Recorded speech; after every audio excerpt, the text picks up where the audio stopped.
Bismillahirrahmanirrahim. Assalamualaikum warahmatullahi wabarakatuh.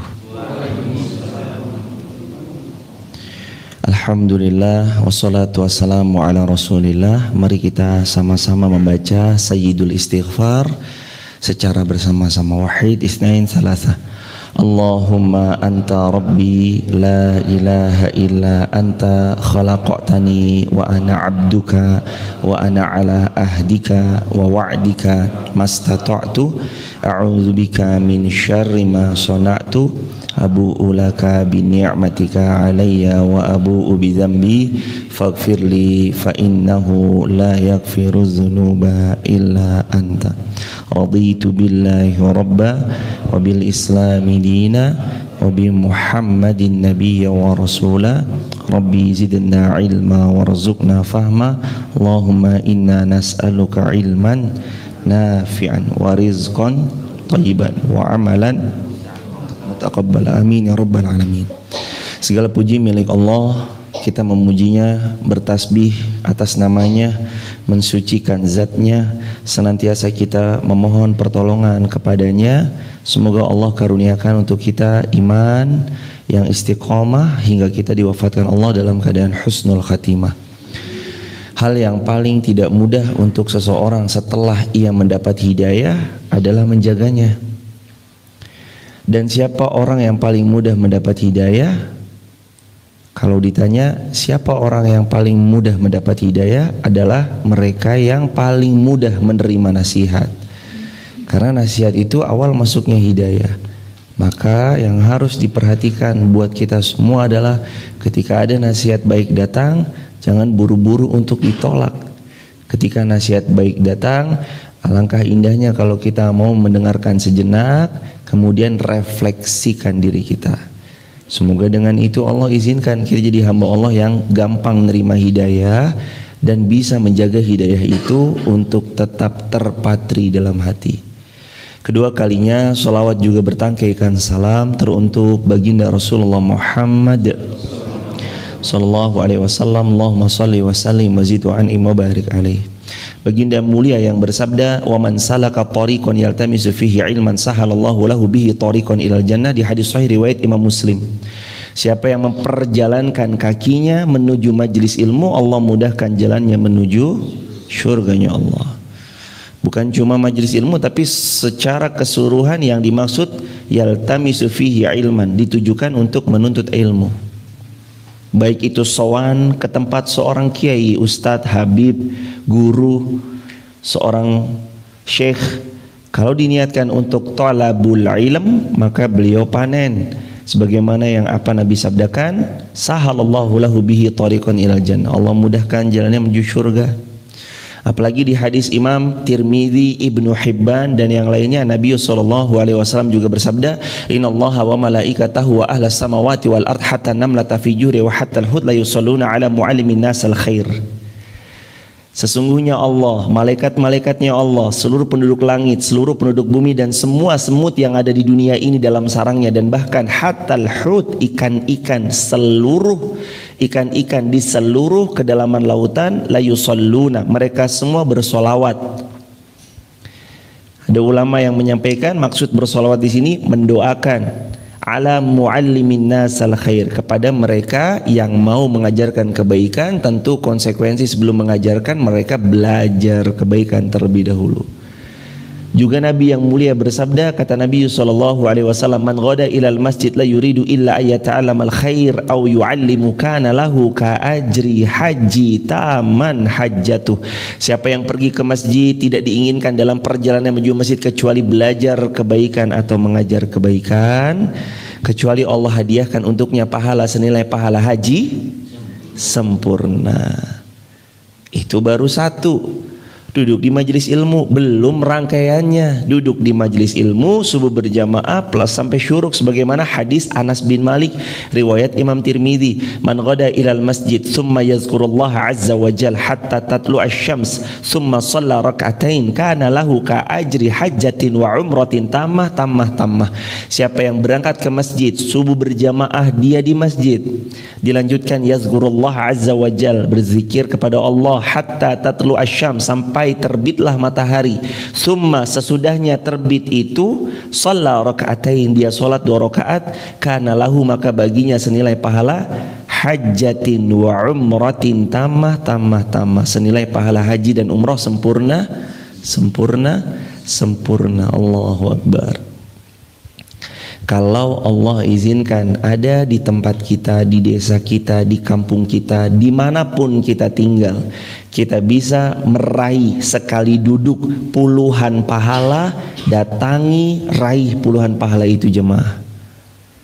Kalau bisa Anda cuma sekali duduk 10, 20, 30 atau bahkan sampai 1 jam, tapi sekali duduknya Anda dibukakan pintu surga, dijauhkan siksa neraka, dimudahkan segala urusan dunia dan akhiratnya. Ada jalan tol pintas menuju surganya Allah untuk orang-orang yang duduk bermajlis di majlis ilm. Malaikat la tadha'a ajnihataha, menaungi mereka dengan sayap-sayapnya. Malaikat ridwan bi talabil ilm, menurunkan keridhaannya untuk para penuntut ilmu. Allah dengan bangga menyebutkan nama-nama yang hadir di majlis ilmu di hadapan makhluk Allah yang lain. Allah hujamkan sakinah, ghasiyatuhumur rahmah, sakinah turun kepada mereka yang duduk di majlis ilmu. Rahmahnya Allah datang untuk mereka yang duduk di majlis ilmu, dan Allah bukakan selaksa keberkahan untuk mereka yang duduk di majlis ilmu. Apalagi pahala haji umroh berlipat-lipat untuk mereka yang duduk di majelis ilmu. Lantas kenapa kita masih enggan duduk di majelis ilmu? Duduk jemaah, duduk. Apalagi mohon izin, kita cuma tinggal bawa badan. Modal kita nggak sebesar modal pemateri. Orang mengira menjadi pemateri enak ya, tinggal ngomong cas cis cus. Coba silakan, mic saya kasih, silakan ngomong 1 jam. Orang sering bilang begitu. Enaknya jadi pemateri, ngomong doang. Silakan, mic saya serahkan.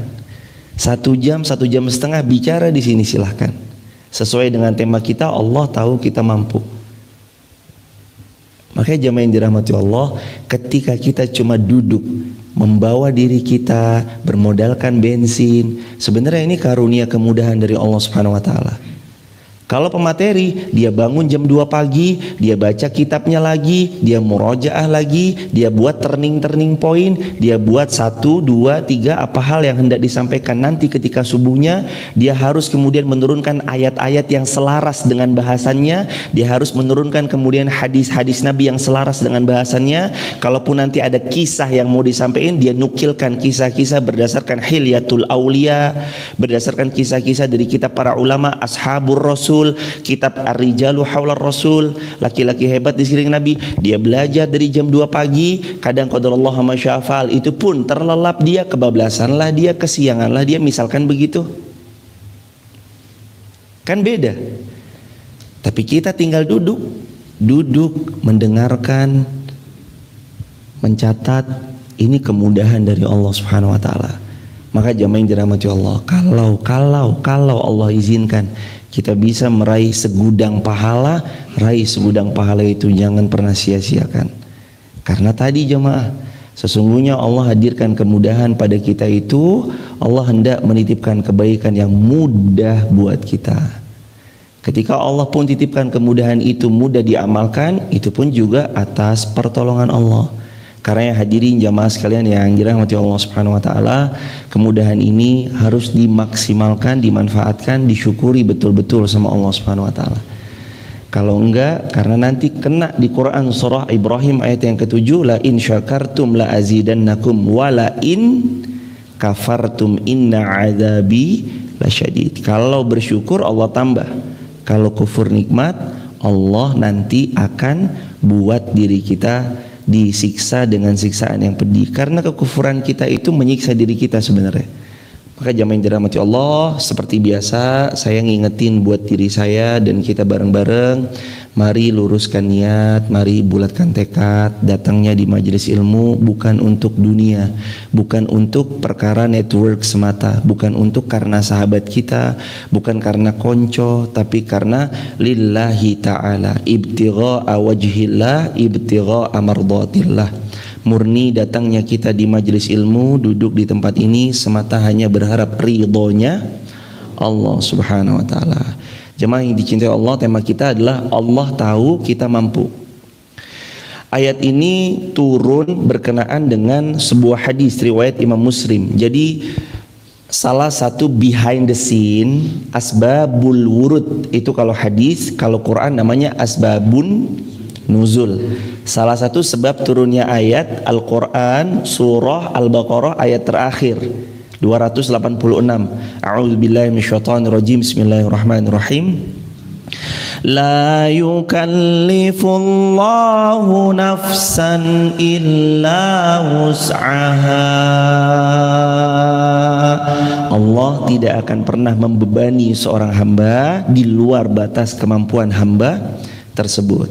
Hadis sahih riwayat Imam Muslim, ketika turun kepada Rasul, kata Abu Hurairah radhiyallahu an, sebuah ayat Quran surah Al-Baqarah ayat 284, maka seketika para sahabat Nabi sallallahu alaihi wasallam menjadi resah.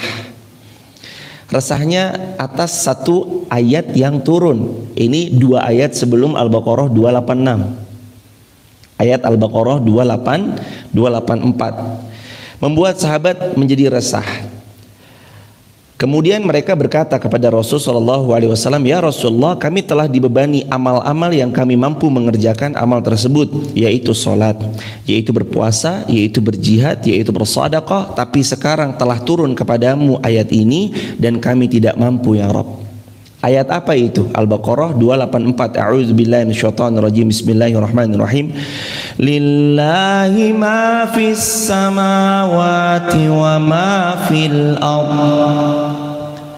Wa tubdu ma fi anfusikum aw tukhfuhu yuhasibkum bihillah. Fayaghfiru liman yasha wa yu'adzibu man yasha wallahu ala kulli syai'in qadir. Ayat ini artinya adalah lillahi ma fis samawati wa ma fil ard. Kepunyaan Allah segala apa-apa yang ada di langit dan apa-apa yang ada di bumi. Jika kamu melahirkan apa yang ada dalam hatimu, dalam tanda kutip menyembunyikan, atau kamu menampakkan perbuatan yang kamu telah niatkan dalam hatimu, ya'lamhullah, Allah Maha mengetahui. Dan Allah mengampuni siapa yang Allah kehendaki, dan Allah juga akan menyiksa kepada siapa orang yang Allah kehendaki. Wallahu ala kulli syai'in qadir. Allah Maha berkehendak atas segala sesuatu. Kata sahabat, "Ya Rasulullah, begitu ayat ini turun gemetar hati kami, berguncang jiwa kami."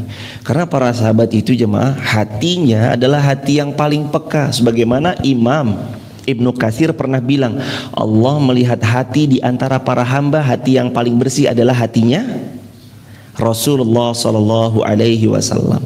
Maka Muhammad diangkat menjadi nabi dan rasul.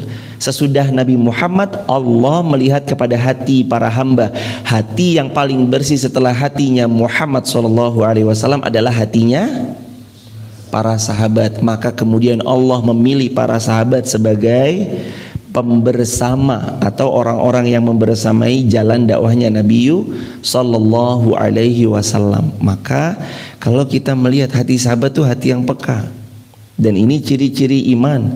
Sebagaimana Quran surah Al-Anfal ayat yang kedua. Sebagaimana Quran surah Al-Anfal ayat yang kedua. Innamal mu'minuna alladzina idza dzukirallah wajilat qulubuhum wa idza tuliyat alaihim ayatuhu zadathum imana wa ala rabbihim yatawakkalun. Innamal mu'minuna alladzina idza dzukirallah wajilat qulubuhum. Orang-orang beriman itu punya ciri. Idza dzukirallah, kalau disebut namanya Allah, wajilat qulubuhum, bergetar jiwanya, hatinya itu ada goncangan. Goncangannya itu sensasi keimanan yang dalam karena dia cinta sama Allah. Walladzina amanu asyaddu hubban lillah, dan sungguh orang-orang beriman itu kepada Allah asyaddu hubban lillah, kecintaannya teramat dalam. Sahabat tuh cintanya dalam, karena begitu ayat turun gemetar, begitu ayat turun lemes mereka.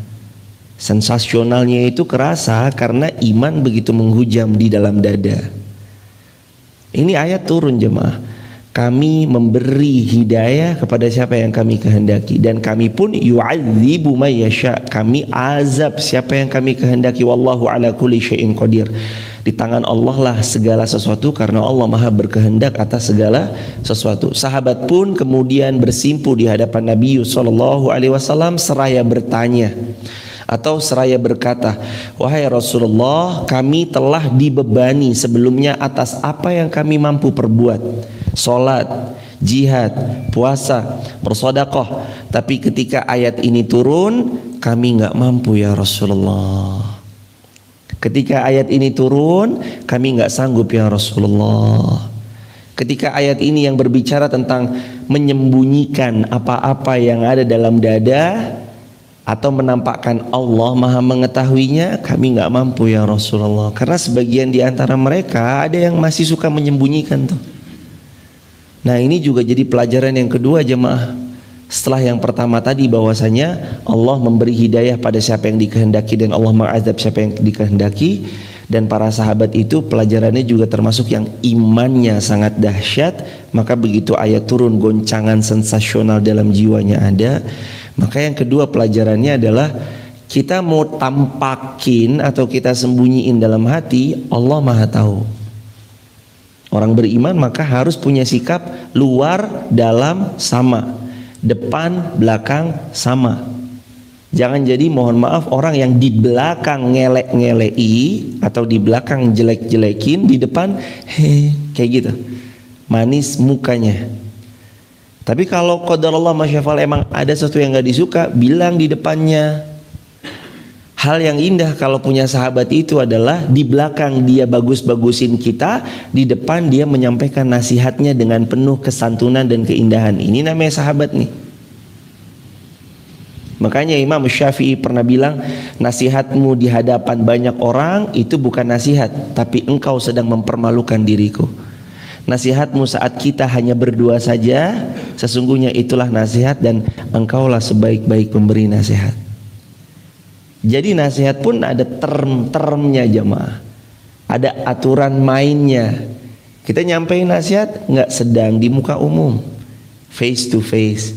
Mohon maaf tadi salah ya, bukan Ibrahim ayat yang ke-7, tapi Ibrahim ayat yang ke-14, misalkan begitu.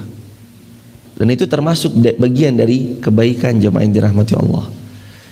Termasuk bagian dari kebaikan ketika saling menasihati di dalam bersahabat. Karena Allah juga berfirman, watawasau bil haqqi watawasau bis sabr. Saling dong menasihati di dalam kebaikan, salinglah kalian menasihati di dalam menetapi kebaikan itu dengan penuh kesabaran.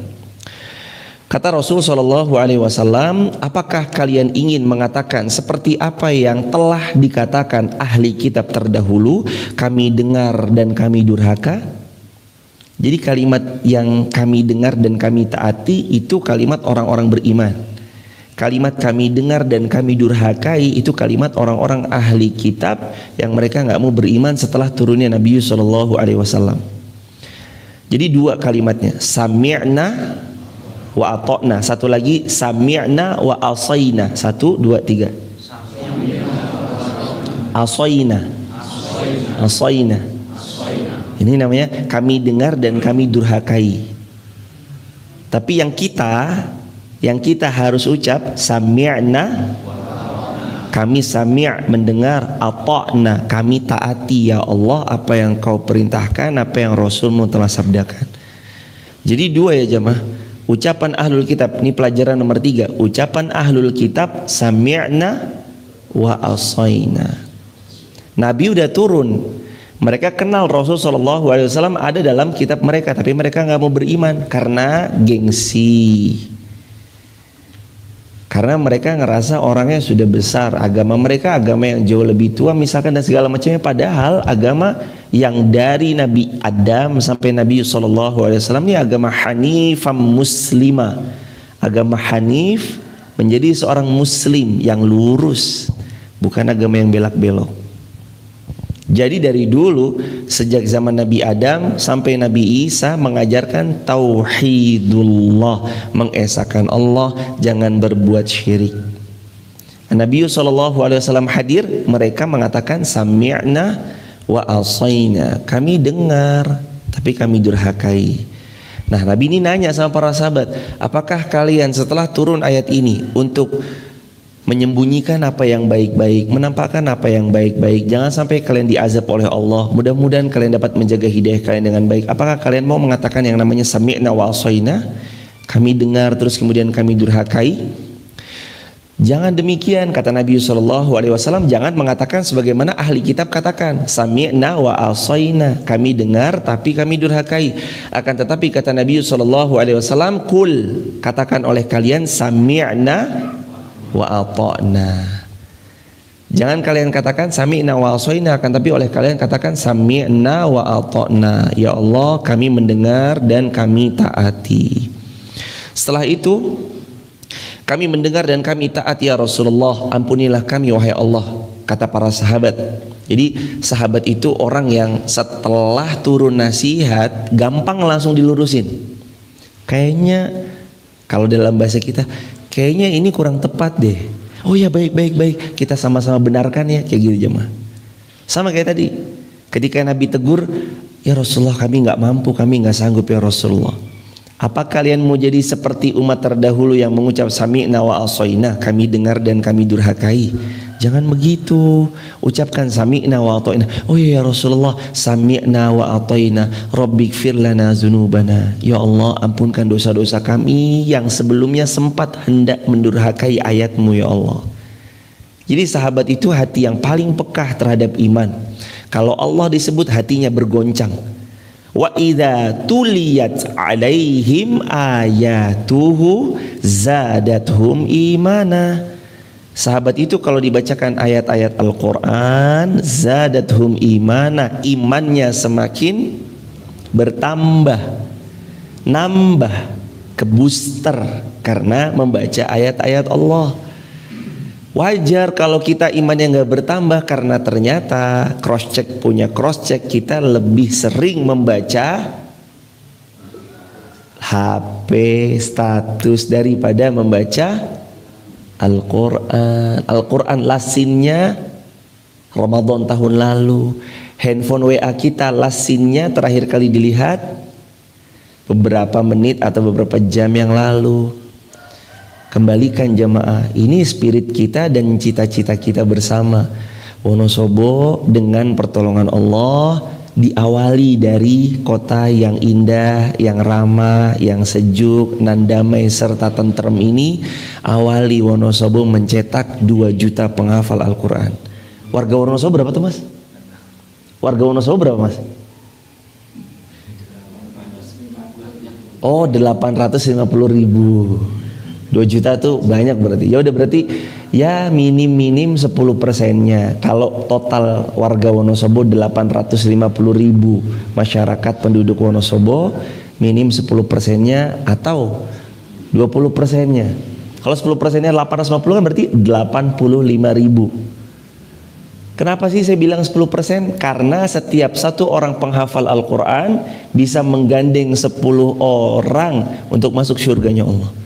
Berarti kalau misalkan penduduk Wonosobo 850.000 jiwa, 10%-nya aja 85.000 anak-anak Wonosobo hafal Quran, insya Allah semua warga Wonosobo min ahlil jannah. Amin ya rabbal alamin. Ini mimpi kita bareng-bareng, mimpi kita bersama jamaah dipupuk. Ayo bareng-bareng, putra kita titipkan, nak hafal Quran ya. Bapak mui, oh wes bapak mui wae. Kalau dalam bahasa Jawa wes bapak wae kowe ojo. Bapaknya yang nggak hafal Quran. Inilah barokahnya seorang bapak, seorang ibu yang bilang wes bapak wae, wes ibu wae kowe ojo. Ini barokahnya kalimat itu tuh jemaah. Barokah tuh kalimat itu jemaah. Seburuk-buruknya orang tua pengennya anaknya lebih baik. Nggak mau sama aja nggak mau. Nah ini kan barokahnya kalimatnya orang tua wes bapak wae kowe ojo. Makanya sering kita lihat bapaknya petani, anaknya rektor. Bapaknya tukang beca, anaknya pengusaha. Kan barokahnya kalimat orang tua wes bapak wae le kowe ojo. Kan kayak gitu barokah tuh jemaah. Anak itu tertanam loh. Oh bapak wae kowe ojo ini maksudnya ngene gitu. Anak itu ngerekam banget jemaah. Bapakku itu ya.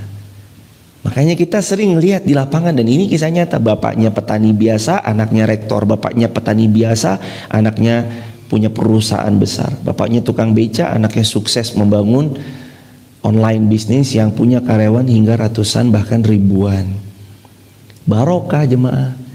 Makanya kita pun kalau bisa begitu jemaah, mewariskan ke anak kita itu apa yang baik-baik, yang buruk-buruk berhenti di kita. Jadi yang buruk-buruk itu berhenti di kita. Mohon maaf misalkan kita pernah berbuat ABC, ini kontennya maksiat. Yang maksiat itu ABC itu berhenti di kita. Anak kita nerimanya yang baik-baik. Ini barokahnya orang tua kita yang sering bilang wes bapak wae kowe ojo. Bapak aja kamu jangan. Orang tua itu kalau bicara kata Nabi SAW 3 doa yang gak akan pernah ditolak. Yang pertama doa orang yang lagi safar. Yang kedua orang yang terzolimi. Yang ketiga doa orang tua kepada anaknya. Nggak endang mapan yole. Itu kan sebenarnya bahasa simpel. Tapi orang tua lagi doain anaknya. Nggak endang mapan yole. Amin. Doain ya pak. Nggak endang mapano yole. Itu kan kalimat simpel. Tapi orang tua sedang mendoakan anaknya. Ini harus punya. Kita kan orang tua semua jemaah. Dan insya Allah nih anak-anak muda calon orang tua semua. Mas Bama, Mas Hoki, Mas Anam, Mas Umam, dan semua mas-mas lain yang belum menikah. Insya Allah orang tua semua nih. Next insya Allah kita akan diberi keturunan. Berhentikan semua keburukan di kita. Lanjutkan semua kebaikan di anak-anak kita. Minim cita-cita itu harus ada. Dan ini cita-cita kita bersama. Bahwa mudah-mudahan Allah titipkan di antara anak kita ada yang jadi penghafal Al-Quran. Jemaah nggak usah banyak-banyak. Syukur kalau semuanya ya jemaah, alhamdulillah. Tapi kalau nggak bisa semuanya, anak kita 5, 1 deh penghafal Al-Quran. Anak kita 4, pilih 1. Anak kita misalnya 3, pilih 1 lah untuk ngafalin Quran. Misalkan toh pun anak kita 2, pilih 1 lah buat ngafalin Quran. Alhamdulillah kalau syukur-syukur semuanya. Kembali dalam bahasan jamaah yang dirahmati Allah, Nabi SAW memberitahu pada para sahabat, jangan kamu ucapkan sami'na wa asaina, tapi ucapkan oleh kalian sami'na wa ata'na. Kemudian sahabat pun meralat kalimat sebelumnya yang bilang gak mampu, gak sanggup ya Allah, ya Rasulullah, dengan kalimat baik ya Rasulullah, sami'na wa ata'na, Rabbana ighfir lana dzunubana. Duhai Allah ampunkan dosa-dosa kami. Kemudian turunlah ayat Al-Baqarah 286, la yukallifullahu nafsan illa wus'aha. Allah tahu kita mampu. Ketika Allah turunkan syariat, jangan berzina ya, babi haram ya, darah haram ya, bangkai haram ya untuk kalian, kecuali ada bangkai-bangkai tertentu yang boleh dikonsumsi ya. Jangan sampai kalian nikah kawin kontrak ya, atau disebut nikah mut'ah ya. Jangan sampai kalian zalim ya. Sholatlah kalian 1 hari 1 malam 5 kali waktu ya, subuh, zuhur, asar, maghrib, isya. Kalau kalian bisa tambahkan lagi ya tahajudnya. Kalau kalian bisa tambahkan lagi ya duhanya, tambahkan rawatib-rawatibnya.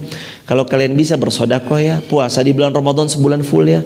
Kemudian kalau kalian bisa perform umroh ya, lebih daripada itu perform haji ya. Ini kan syariat semua dalam Islam yang sebenarnya kalau kita mau menimbang, kita insya Allah mampu. Karena kalimat rumusnya la yukallifullahu nafsan illa wus'aha. Nggak mungkin Allah menghadirkan satu masalah dalam hidup kecuali Allah tahu kita mampu.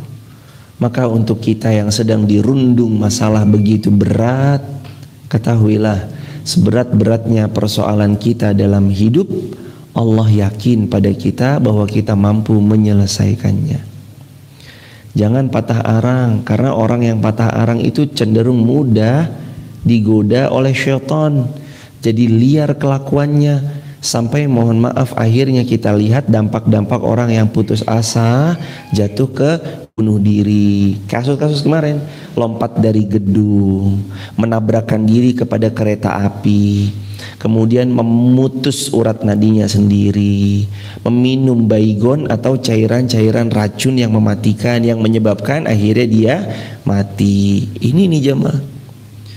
Karena syaitan itu biasanya kalau udah menyelinap masuk, itu nggak dibiarin Anda tetap berdiri tegak, kecuali Anda dibuat hancur porak-poranda. Jadi sebuah istilah, kalau kita udah bangun benteng, syaitan sudah berhasil menjebol 1 meter kali 1 meter di antara benteng kokoh yang kita bangun sekian ratus meter. Jangan kata syaitan bakal seneng cukup dengan 1 meter kali 1 meter. Semua benteng ratusan meter yang udah kita bangun sekian tahun dihancurin semuanya sama syaitan jemaah. Itu syaitan.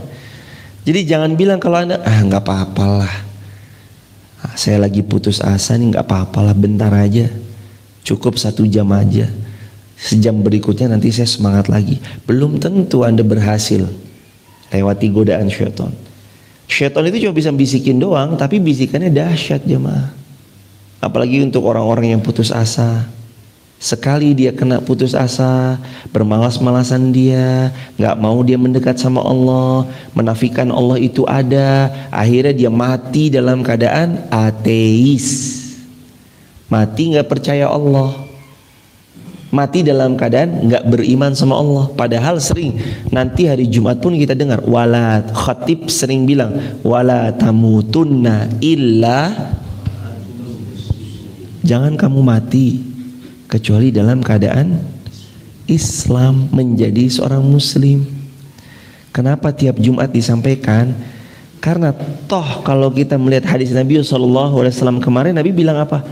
Akan datang zaman, yang hadis itu loh jemaah, badiru bil a'mal. Hadis kemarin, baru kemarin kita belajar badiru bil a'mal fitanan kaki ta'il lailil muzlim. Bersegera kalian dalam beramal sebelum datang fitnah, yang fitnah itu gelapnya seperti malam yang gelap gulita. Kalau pepatah Arab mengkiaskan seperti semut hitam berjalan di atas batu hitam di kegelapan malam. Fitnahnya menyelinap tipis. Apa kata Nabi SAW? Yumsi mu'minan wa yusbihu kafiran, yusbihu mu'minan wa yumsi kafiran. Paginya dia beriman, sorenya kafir, atau sorenya beriman, paginya kan tipis ya, tipis loh jemaah. Hati-hati banget jemaah. Makanya khatib Jumat itu wala tamu ya ayyuhalladzina amanu taqullaha haqqa tuqatih wala tamutunna illa wa antum muslim. Jangan kamu mati kecuali dalam keadaan muslim. Kunciannya di situ, mati kita dalam keadaan apa? Kita tuh nggak lihat di masa lalu jemaah. Karena kalau Islam melihat masa lalu, nggak ada kisah hebatnya, terang benderangnya, ditoreh dengan tinta emasnya yang namanya pahlawan dalam Islam, Umar bin Khattab, jenderal terbaik dalam Islam yang tak terkalahkan, namanya Khalid bin Walid. Nggak ada. Tapi karena Islam nggak ngelihat masa lalu, Islam melihat innamal a'malu bil khawatim. Amalan itu tergantung pada titik akhirnya. Anda akhirnya gimana? Dulu Anda pernah minum, pernah apa ABCXYZ, itu dulu. Sekarang gimana? Setting jemaah di pola. Ayo pola bareng-bareng. Bahwa kalau syariat itu turun, Allah tahu bahwa kita mampu menjaga syariat itu, menunaikan syariat itu, melaksanakan syariat itu. Jangan pernah putus asa, karena di antara kunci seorang hamba itu terus berada dalam kebaikan saat dia tidak berputus asa dari rahmatnya Allah dan dia baik sangka sama Allah, Allah memberikan yang terbaik. Jadi tema pagi ini, Allah tahu kita mampu atas semua problematika hidup yang kita sedang alami dan hadapi. Pegang rumus ini, Allah tahu kita mampu. Tambahin, kalau ini buku saya, buku yang ke-6 saya, judulnya Badai Pasti Berlalu. Dan badai setelah berlalu, badai pasti menyisakan pohon-pohon terkuat. Kalau itu bukan hadis ya jemaah, itu judul buku saya. Badai selalu menyisakan pohon terkuat. Kenapa sih? Karena begitu digoncang abis-abisan, pohon-pohon yang rapuh, lemah, tumbang. Begitu badai itu pergi, pohon yang kuat berdiri kokoh. Jadilah kita pohon-pohon yang kokoh itu. Ketika nanti kita ditepa badai, kita bisa melewati badai itu dengan sebaik-baiknya atas pertolongan Allah Subhanahu wa taala. Jangan lupa itu rumus tuh. Atas pertolongan Allah. Kemudian rumusnya, Allah tahu kita mampu, la yukallifullahu nafsan illa wus'aha. Rumus-rumus yang masyhur pakai terus jemaah. Mampu beli, nggak mampu? Wah, itu rumus ngetren tuh. Jadi Masjid Fatimah punya rumus ya jemaah. Mampu beli, nggak mampu sabar. Itu menghindari riba-ribaan, menghindari hutang-hutangan. Rumus kalau lagi ada masalah, Allah tahu kita mampu. Itu Quran surah Al-Baqarah 286 adalah la yukallifullahu nafsan illa wus'aha. Rumus-rumus yang common, rumus-rumus yang familiar, rumus-rumus yang umum begini, pakai terus. Dan jangan lupa selalu ucapkan atas pertolongan Allah. Karena kita lemah. Itu kan sebenarnya Quran surah 4 An-Nisa ayat 28. Khuliqal insanu dha'ifa. Allah ciptakan manusia sifatnya lemah banget, dhaif, sangat lemah. Karenanya ucapkan selalu atas pertolongan Allah, atas pertolongan Allah. Baik jamaah yang dirahmati Allah, silakan teman-teman yang mau mengkoreksi atau menambahkan sematkan di kolom komentar. Untuk hadirin yang hadir online ataupun offline pun juga sama, silakan kalau mau mengoreksi dan menambahkan, sampaikan saja nanti lewat mic. Dan dipersilakan jika ada pertanyaan yang mau disampaikan, waktu dan tempat kami aturkan. Ahlan wa sahlan, fadhol. Mas, sama timekeepernya jalan ya mas. Timekeepernya kalau bisa jalan. Bismillahirrahmanirrahim. Dari YouTube Ustaz. Karena hari ini belum ada dari yang YouTube yang kemarin. Bismillahirrahmanirrahim. Dari Taufa Khair. Semoga kita dalam lindungan Allah Subhanahu wa taala.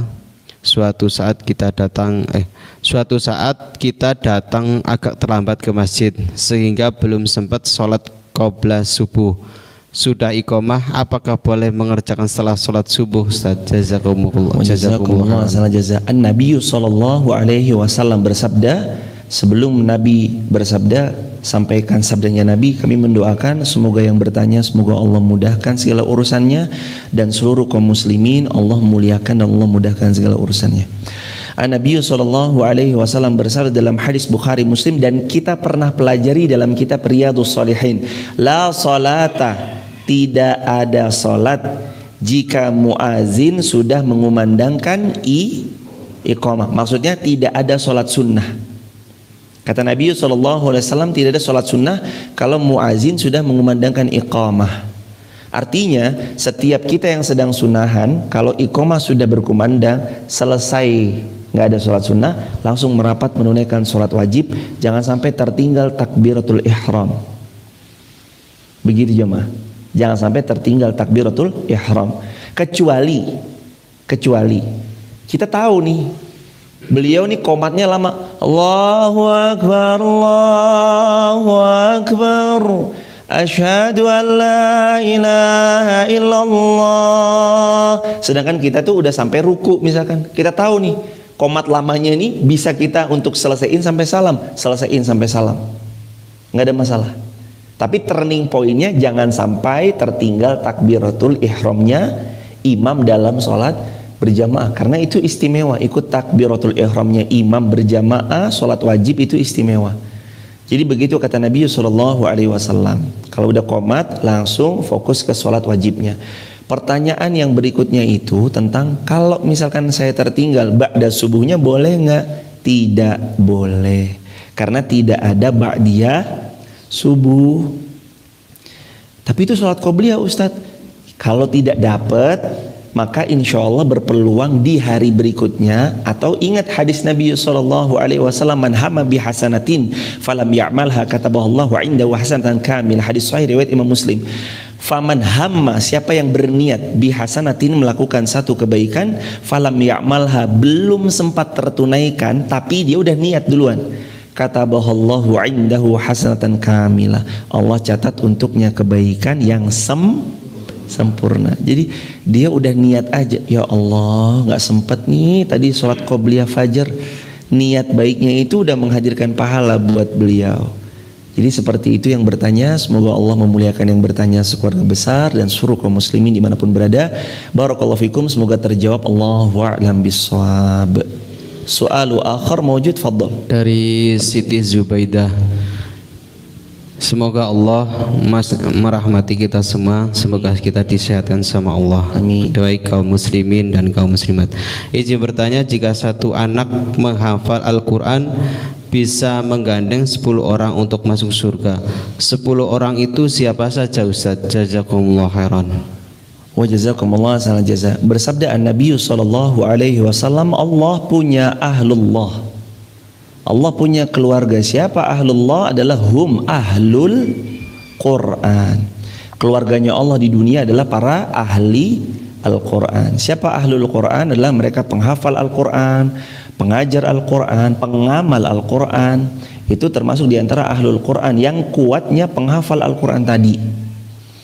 10 orang itu dari mana? Hadis Nabi SAW, untuk mereka ahli Al-Quran, mereka bisa membawa 10 orang daripada keluarganya untuk dimasukkan ke dalam syurganya Allah atas izin Allah, karena korelasinya ada di Quran surah ayat kursi, illa biizni, bahkan tidak ada syafaat dari siapapun kecuali biizni, atas izin Allah. Semuanya atas izin Allah. Tentu saja orang itu siapa saja, tergantung siapa yang dikehendaki penghafal Quran itu. Jadi kan ditanya 10 orang itu siapa aja Ustadz? 10 orang itu tergantung yang dikehendaki 10 orang itu tergantung yang dikehendaki penghafal Quran itu. Kalau penghafal Quran itu menghendakinya orang tuanya jelas, anak adik, anaknya, istrinya misalkan jelas, atau adiknya, kakaknya, fadhol silakan. Tapi misalkan qadarullah pun ia meminta kepada Allah, ya Allah sahabat saya pernah ngaji bareng. Bagaimana ya Allah? Kan kita pernah pelajari kan dalam kitab Riyadhus Shalihin, ada di hadis Bukhari Muslim. Ada seorang hamba masuk surga dia, tapi dia termenung di pintu surga. Allah bilang, kenapa kamu nggak masuk? Ya Allah, saya nggak dapetin sahabat saya. Lah sahabat kamu di mana? Coba kamu lihat di neraka. Ya Allah, ada sahabat saya di neraka ya Allah. Dia dulu ngaji bareng sama saya, dia dulu ta'lim bareng sama saya. Temani ya Allah, saya minta ditemani sama dia di surga ya Allah. Allah dengan rahmatnya Allah dicabut ini orang dari neraka, satu celupan dimasukkan, hilang semua bekas-bekas penghuni nerakanya, dimasukkan ke dalam surga dengan izin Allah, karena punya sahabat yang sholih. Makanya kan Quran surah Furqan ayat 27, 28, 29, ya wailata laitani lam attakhid fulanan khalila. Alangkah nyeselnya saya berteman sama fulan, sama si fulan itu. Laqad adallani, karena dia telah menyesatkan saya. Pentingnya mencari teman yang salih, karena teman yang salih itu bisa menolong kita atas izin Allah. Jadi jawabannya 10 orang itu siapa aja Ustadz? Jawabannya siapa aja. Paham gak cuma? 10 orang itu siapa aja? Jawabannya ya bisa siapa aja yang penghafal Quran itu kehendaki. Kalau orang tua gimana Ustadz? Oh, orang tua automatically dapat. Kalau orang tua otomatis, sebagaimana kata Nabi SAW, orang tua yang punya anak penghafal Al-Quran di akhirat dikasih jubah plus mahkota. indah. Allahu Akbar. Semoga anak-anak kita, cucu-cucu kita, cicit-cicit kita, keturunan-keturunan kita, zuriat-zuriat kita sampai kiamat kelak ada di antara mereka semua yang menjadi penghafal Al-Quran, pengamal Al-Quran, yang mengajarkan Al-Quran itu kepada sesamanya. Amin ya rabbal alamin. Barakallahu fikum. Semoga terjawab. Allahu a'lam bishawab. Fadhal ya Anda. Assalamualaikum warahmatullahi wabarakatuh. Semoga rahmat Allah dilimpahkan pada Ustadz dan keluarganya serta kita semuanya. Saya akan menanyakan pelaksanaan sujud tilawah atau sujud sajadah. Yaitu sujud sajadah itu dilaksanakan tepat pada ayat kata-kata sajadahnya atau selesai ayat sajadah. Terima kasih. Naam. Jazakumullah khairan jaza. Semoga Allah memuliakan Pak Mulyono, Bu Demul, sekeluarga besar dan seluruh kaum muslimin dimanapun berada. Yang pertama, bahwa ayat sajadah itu jumhur, ini mayoritas pendapat ulama, diselesaikan pada ending ayatnya. Tidak wasjud, sujud, bangun terus kemudian waqa' tarib. Jadi diselesaikan pada ending ayatnya. Karena memang Al-Quran itu diselesaikan pada akhir ayat. Ketika orang itu belum selesai, misalkan alif lam mim dzalikal kitab la raiba fi, Allahu akbar. Nabi sallallahu alaihi wasallam dalam tiap salat beliau selalu menyelesaikan satu ayat, begitu ayat tersebut terselesaikan baru beliau ruku melanjutkan gerakan salat. Nah, ini yang dipegang jumhur ulama, bahwa ketika sujud sajadah hendak dilaksanakan maka diselesaikan bacaan ayat tersebut yang ada ayat sajadahnya. Contoh yang tadi kami baca, latarkabunna tabaqan tabaqa fama lahum la yu'minun wa idza quri'a 'alaihimul qur'anu la yasjudun. Baru kemudian sujud, berdiri melanjutkan surah tersebut. Kalau misalkan Al-Ala kan terakhir, kalau misalkan An-Najm kan juga terakhir. Fasjudu lillahi wa'budu, ini kan terakhir dari ayat Quran surah An-Najm. Maka ketika bangun dia membaca surah yang lain. Jadi begitu ayahanda. Barakallahu fikum. Semoga terjawab. Allahu a'lam bissawab. Fadhal. Assalamualaikum warahmatullahi wabarakatuh. Ustaz beserta kaum muslimin, semoga diberi keselamatan dan rahmat Allah dunia akhirat. Yang bertanyakan Ustaz masalah sholat ngala waktiha, sholat tepat pada waktunya. Sedangkan di desa-desa itu kadang jam 3 ada yang sudah mulai adzan, ada yang jam 4, kadang-kadang baru adzan dan sebagainya lah. Yang saya tanyakan ini, yang sholatnya jam 4 baru adzan, apakah termasuk sholat ngala waktiha? Yang kedua, niatnya orang sendirian, kita udah adzan tapi nunggu-nunggu jamaah tidak ada. Nah, ini bagaimana niatnya? Terima kasih. Assalamualaikum warahmatullahi wabarakatuh. Waalaikumsalam warahmatullahi wabarakatuh. Semoga ayahanda yang bertanya dimuliakan Allah, keluarga besar dan seluruh kaum muslimin Allah muliakan dan Allah mudahkan segala urusannya. As-salatu ala waqtiha min afdalil a'mal. Begitu kata Nabi sallallahu alaihi wasallam sebagaimana riwayat Al-Bukhari dan Muslim. Sebagaimana riwayat Al-Bukhari dan Muslim, ketika ditanya seorang sahabat, ya Rasulullah, ayyul a'mal ahabbu ilallah, amal apa yang paling Allah cintai? Dan Nabi menjawab, as-salatu ala waqtiha, salat on time, tepat waktu. Yang jadi pertanyaan, ketika misalkan qadarullah masyafa'al di sebagian wilayah kumandang azannya tersebut di jam-jam tertentu, misalnya begitu, apakah termasuk kategori on time? Jawabannya, kapan disebutkan on time? Disebut on time ketika masuk waktu sholat berkumandanglah azan, itu disebut on time. Jadi misalkan kita masyhur udah tahu, misalkan nih asar disebut on time itu adalah ketika jam di sini tertulis pukul 14.47, maka jam itulah yang disebut ala waqtiha, di atas waktunya. Dan bagaimana tentang sholatnya? Sholatlah juga on time, di atas waktunya. Tentu setelah azan kumandang, kalau mau sunnah, kalau ada sunnahnya ya terus kemudian sunnah qobliyahnya maksudnya, terus kemudian kumandang qomat, baru kemudian sholat berjamaah. Sekarang kalau ditanyakan misalkan agak terlambat berjamaah atau on time tapi sendirian, kan sering tuh pertanyaan begitu tuh, on time sendirian atau agak terlambat tapi berjamaah, jawabannya gimana? Nah itu loh jawabannya itu. Karena dari pertanyaannya aja udah salah.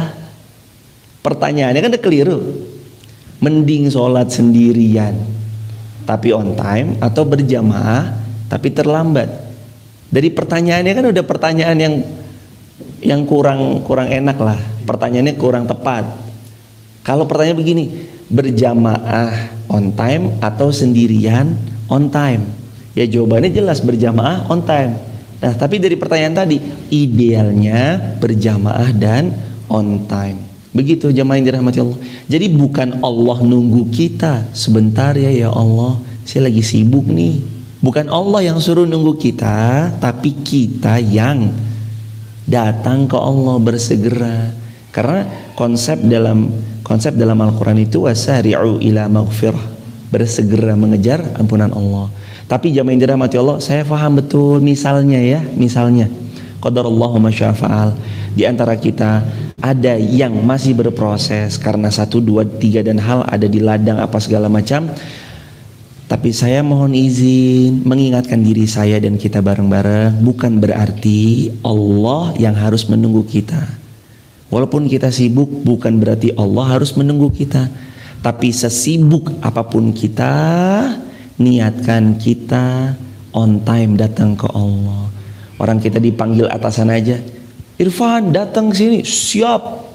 Saya pasti langsung budal.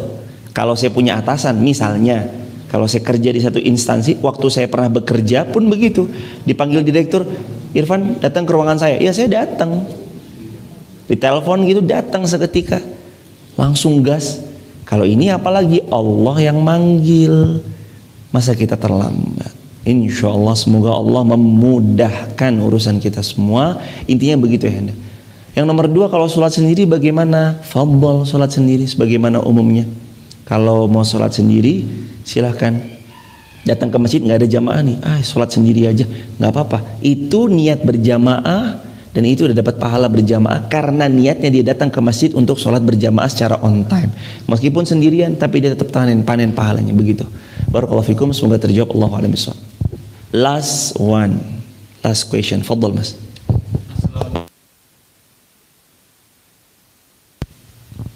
Assalamualaikum